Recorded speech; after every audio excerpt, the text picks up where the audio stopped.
Hai, Assalamualaikum warahmatullahi wabarakatuh. Perkenalkan, saya atas nama Nurizan Ulfawati dengan NIM 240103099. Saya dari kelas 3D, Prodi Tadris Matematika, Fakultas Tarbiyah dan Keguruan, Universitas Islam Negeri Mataram. Video ini saya buat untuk memenuhi tugas ujian tengah semester pada mata kuliah kalkulus lanjut dengan dosen pengampu Dr. Farhaini Andriani MPD SI. Pada video ini kita akan membahas tentang analisis fenomena nyata dengan menggunakan konsep kalkulus peubah banyak yang bertujuan untuk menerapkan konsep kalkulus peubah banyak seperti fungsi, turunan parsial, turunan berarah, nilai ekstrem, dan metode Lagrange. Ada beberapa poin penting yang perlu kita bahas dalam menganalisis fenomena nyata dengan menggunakan konsep kalkulus peubah banyak. Poin yang pertama kita bahas yaitu kita menentukan fenomena nyata, di mana dalam dunia bisnis, perusahaan seringkali menjual lebih dari satu jenis produk. Setiap produk memiliki biaya produksi, harga jual, dan permintaan pasar yang tentunya berbeda. Keuntungan total perusahaan adalah jumlah dari keuntungan masing-masing produk yang diproduksi, dikurangi dengan biaya operasionalnya. Pemodelan keuntungan untuk dua produk dipilih karena sangat berguna dalam dunia bisnis, yaitu untuk memaksimalkan keuntungan. Model ini dapat membantu perusahaan mengambil keputusan penting tentang berapa banyak produk yang harus diproduksi dan berapa banyak produk yang harus dijual. Kesulitan yang dipengaruhi oleh berbagai faktor pasar dapat menciptakan tantangan seperti biaya produksi dan harga jual. Meskipun demikian, hasil pemodelan ini dapat divisualisasikan dengan mudah melalui grafik dan peta kontur, sehingga memudahkan interpretasi hasil.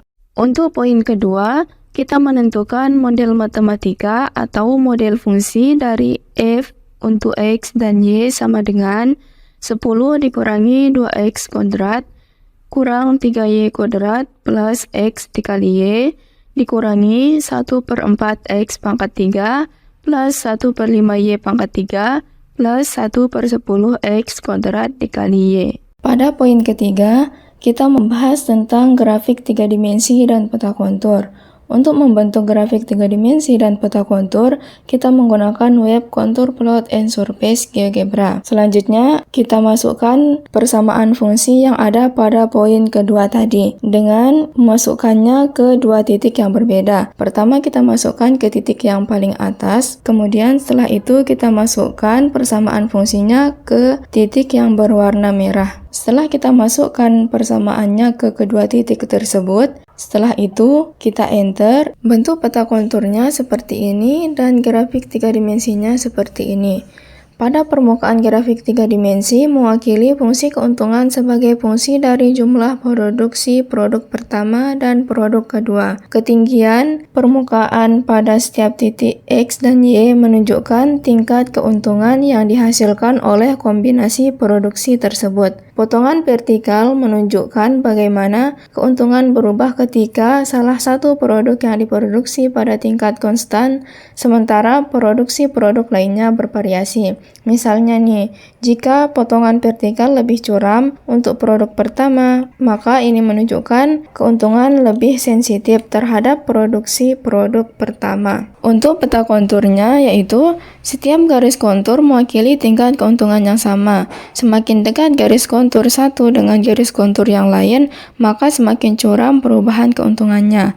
Artinya semakin cepat keuntungan berubah dengan perubahan jumlah produksi. Garis kontur yang berwarna oranye ini menunjukkan tingkat keuntungan saat ini yang diperoleh dari perusahaan. Hal ini menunjukkan bahwa perusahaan dapat mengetahui posisinya dibandingkan dengan sasaran yang ingin dicapai, serta mengenali bagian-bagian yang perlu ditingkatkan kinerjanya di masa depan. Untuk poin keempat, kita menentukan turunan parsial dari persamaan fungsi yang ada pada poin kedua tadi. Maka, untuk turunan pertama dari f untuk x sama dengan Do F per do X sama dengan negatif 4X plus Y plus 3/4 X kuadrat plus 1/5 X dikali Y. Artinya, perubahan keuntungan total per unit dari perubahan jumlah produk pertama yang dijual. Sedangkan untuk turunan FY sama dengan do F per do Y sama dengan negatif 6Y plus X plus 3/5Y kuadrat plus 1/10 X kuadrat. Artinya perubahan keuntungan per unit dari perubahan jumlah produk kedua yang dijual. Maka untuk gradiennya atau del F untuk X dan Y sama dengan negatif 4X plus Y plus 3/4 X kuadrat plus 1/5 X dikali Y, negatif 6Y plus X plus 3/5 Y kuadrat plus 1/10 X kuadrat. Selanjutnya, poin kelima, kita menentukan turunan berarah. Misalkan nih, kita ingin mengetahui perubahan keuntungan total di titik 1,1 dengan arah vektor V sama dengan 1,1. Di sini kita akan menggunakan rumus U sama dengan V per mutlak V sama dengan 1,1 per akar 2. Artinya 1 per akar 2, 1 per akar 2. Nah, untuk menentukan DUF 1,1, kita akan menggunakan rumus DUF 1,1 sama dengan Fx 1,1 dikali 1 per akar 2 plus Fy 1,1 dikali 1 per akar 2. Untuk mendapatkan nilai Fx 1,1 dan Fy 1,1, tinggal kita masukin turunan parsial yang tadi dengan mengganti X dan Y-nya dengan 1,1. Maka nilai dari Fx 1,1 sama dengan negatif 2,05 dan nilai Fy 1,1 kita mendapatkan negatif 4,3. Selanjutnya bisa kita tentukan DUF 1,1-nya yaitu negatif 2,05 dikali 1 per akar 2 plus negatif 4,3 dikali 1 per akar 2. Hasilnya itu aproksimasi negatif 1,45 dikurang 3,04. Aproksimasi negatif 4,49. Artinya, pada titik 1,1 keuntungan total berkurang sekitar 4,49 untuk setiap unit perubahan dalam arah vektor. Jika kita meningkatkan produksi kedua produk dengan perbandingan yang sama, maka keuntungannya akan menurun. Pada poin ke-6, kita akan menentukan titik ekstrimnya. Di sini kita mempunyai dua persamaan, di mana persamaan tersebut kita dapatkan dari turunan parsial pada poin ke-4 tadi. Untuk menyelesaikan persamaan di atas, kita akan menggunakan substitusi Y dari persamaan 1 ke persamaan 2. Maka kita dapatkan Y sama dengan 4X min 3/4 X kuadrat min 1/5 X dikali Y. Kita misalkan X sama dengan 1. Maka semua X, variabel X kita ganti dengan 1. Dan Fx sama dengan hasilnya yaitu negatif 4 plus Y plus 3/4 plus 1/5 Y sama dengan 0. Selanjutnya kita gabungkan antara ruas kiri dan ruas kanan. Y dalam kurung 1 plus 1/5 sama dengan 4 min 3/4. Selanjutnya kita samakan penyebut antara ruas kiri dan ruas kanan. Y 5/5 plus 1/5 sama dengan 16/4 dikurang 3/4. Maka hasilnya Y sama dengan 6/5 sama dengan 13/4. Selanjutnya kita kalikan antara ruas kiri dan ruas kanan menjadi Y sama dengan 13/4 dikali 5/6 sama dengan 65/24. Maka kita dapatkan hasilnya aproksimasi 2,71. Selanjutnya kita substitusi Y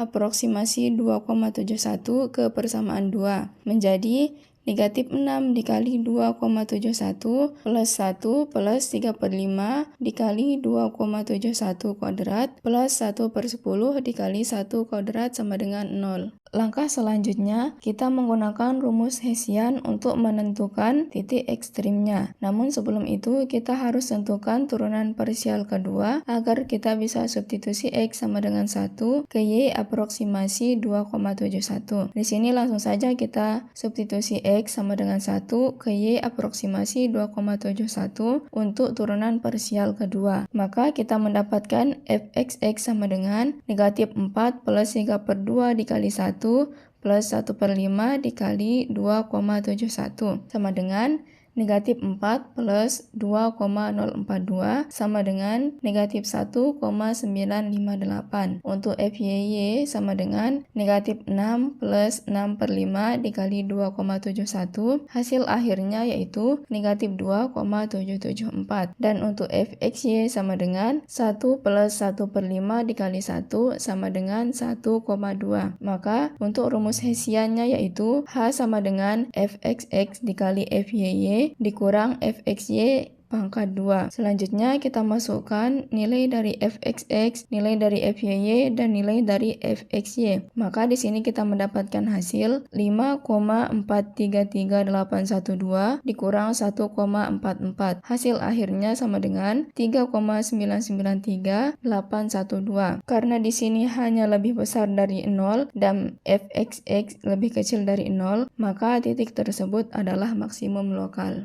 Untuk poin ketujuh, kita menentukan metode Lagrange. Misalnya di sini kita mempunyai kendala biaya produksi G untuk X dan Y sama dengan 2X plus Y dikurang 20 sama dengan 0. Untuk del F-nya sama dengan negatif 4X plus Y plus 3/4X kuadrat plus 1/5 XY, negatif 6Y plus X plus 3/5Y kuadrat plus 1/10 X kuadrat. Untuk del G-nya sama dengan 2,1. Maka di sini kita mendapatkan persamaan 1 yaitu negatif 4X plus Y plus 3/4X kuadrat plus 1/5 XY sama dengan 2 lambda. Untuk persamaan kedua kita mendapatkan negatif 6Y plus X plus 3/5Y kuadrat plus 1/10 X kuadrat sama dengan lambda. Dan untuk persamaan ketiga kita mendapatkan 2X plus Y sama dengan 20. Selanjutnya kita eliminasi lambda ke persamaan 1 dan persamaan 2. Maka kita mendapatkan persamaan negatif 4X plus Y plus 3/4X kuadrat plus 1/5 XY per 2 sama dengan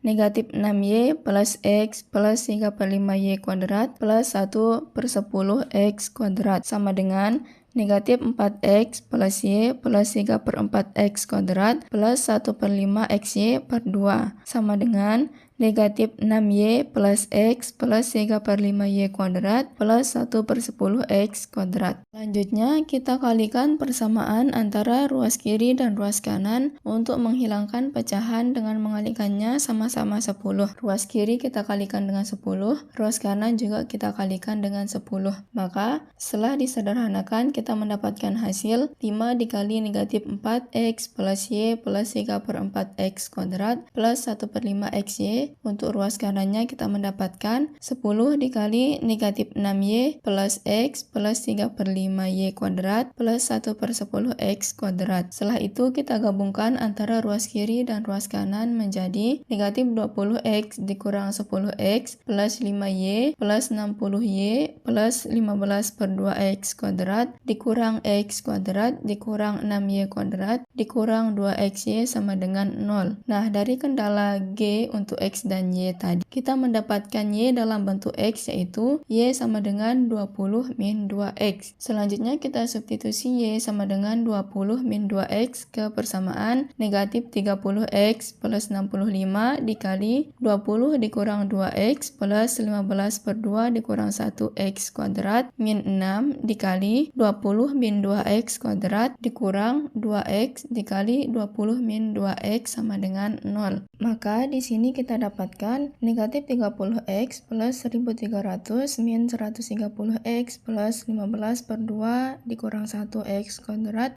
min 2400 plus 480x kuadrat min 24x kuadrat min 40x plus 4x kuadrat. Selanjutnya kita gabungkan ke persamaan negatif 30x plus 1300 min 130x plus 15 per 2 dikurang 1 dikurang 24 plus 4x kuadrat sama dengan 0. Maka hasilnya di sini negatif 30 dikurang 130 plus 480x plus 1300 dikurang 2400 plus negatif 27 per 2x kuadrat sama dengan 0. 320x kuadrat dikurang 1100 min 27 per 2x kuadrat sama dengan 0. Maka hasil akhirnya yaitu 640x min 2200 min 27x kuadrat sama dengan 0. 27x kuadrat min 440x plus 2200 sama dengan 0. Selanjutnya kita mencari nilai x dengan rumus kuadrat, di mana diketahuinya A sama dengan 27, B sama dengan negatif 640, C sama dengan 2200. Untuk rumus kuadratnya yaitu x sama dengan min B plus minus akar B kuadrat min 4 dikali A dikali C per 2 dikali A. Maka di sini kita mendapatkan x sama dengan 640 plus minus akar 409.600 dikurang 238.800 per 54. A sama dengan 640 plus minus akar 170.800 per 54 sama dengan 640 plus minus 413,26 per 54. Maka X1 kita mendapatkan hasil 640 plus 413,26 per 54 aproksimasi 19,49, dan X2 nya kita mendapatkan 640 min 413,26 per 54 aproksimasi 4,19.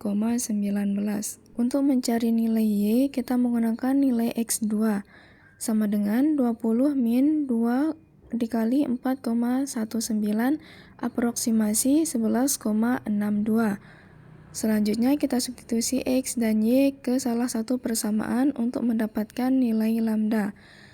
Maka lambda sama dengan negatif 4 dikali 4,19 plus 11,62 plus 3 per 4 dikali 4,19 kuadrat plus 1 per 5 dikali 4,19 dikali 11,62 per 2. Maka hasilnya yaitu negatif 16,76 plus 11,62 plus 13,1671 plus 9,72956 per 2 aproksimasi 8,8983. Kita mendapatkan hasil analisis dengan menggunakan metode Lingering tadi menunjukkan bahwa untuk mengoptimalkan produksi dengan kendala yang sudah diberikan, maka perusahaan harus memproduksi sekitar 4,19 unit dari produk pertama dan 11,62 unit dari produk kedua. Dengan kombinasi ini, perusahaan dapat memaksimalkan keuntungannya. Selain itu, nilai lambda sebesar sekitar 8,89 menunjukkan bahwa setiap peningkatan unit dalam kendala biaya produksi dapat meningkatkan keuntungan sekitar 8,89 unit. Hasil ini menandakan bahwa alokasi sumber daya saat ini sudah efisien dan memberikan dasar yang kuat bagi manajer untuk merencanakan produksi di masa depan. Dengan informasi ini, perusahaan dapat menyesuaikan strategi produksi sesuai dengan permintaan pasar dan dapat mempertimbangkan perubahan pada kendala untuk memaksimalkan keuntungan lebih lanjut. Poin terakhir atau poin ke-8 yaitu kesimpulan dari analisis fenomena nyata dengan menggunakan konsep kalkulus pengubah banyak.